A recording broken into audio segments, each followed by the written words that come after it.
bedelo halkani waa idaacadda dadka walwaalan oo maalin walba aad ka dhageysataan mawjadaha dhererkoodu yahay siilkii hooyadiin iyo fitadooda dhexdooda ha moogaanina inaad waraaq noo soo qortaan dhegeystayaal annaguna aanu bisbaa sidii walaaqno warkii oo dhan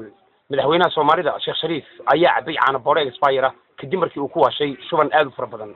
tii urur ayaa maanta ku dhimatay magaalada Jowhar ilaahay naarta jahanamaha ka waraabiyay ridaas waxay afka uga tagtay laba waxarood iyo hal ceesaan annaguna haddii aanu idaacad dadka walwaalan waxaanu leenahay aamiin aamiin Ismaaciil Cumar Geelo tacsi u diray ridii ku dhimatay magaalada Balcad ayaa waxa uu yiri tani waxa yahay ridow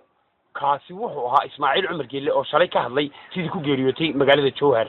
in ka badan 200 oo barbaro ayaa xoog ku soo galay mas'uul weyn oo ku taala magaalada Muqdisho gaar ahaan suuqa Bakaaraha shan askari ayaa markiiba waxa la geeyay qabuuraha Albarakaad oo ah duleedka caasimada 70 barbaro si nabadgelyo waxay u galeen musqusha walba u socdeen 350 digaagood ayaa cagta la mariyay meel aan ka fogeyn caasimada Jamhuuriyadda Soomaaliland ee Hargeysa xasuuqa digaagaas waxa ka dambeeyay ciidamada bisadaha ee ka dhow aagaasi sargaal sare oo magaciisa ku soo gaabiyay WJUG oo hadlay xagga bisadaha ayaa wuxuu ku celceliyay inay sii wadi doonaan gumaadka ay ku hayaan digaaga aagaasi degan laakiin dooro dhaawac ah oo wareysanay ayaa waxay tiri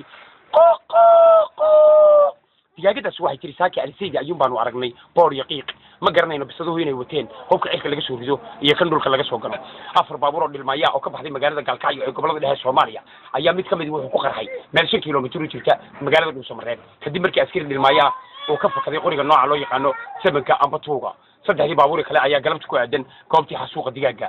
in ka badan 120 neef oo geela oo sidii waxyaabaha qarxa ayaa waxa qabatay dawladda Eritrea laakiin dawladda Djibouti waa ay beenaysay arrintaasi intaas waxay warkii oo runiyo been isugu jira imika yahaatan qadariyaha liibtada al-Nu'man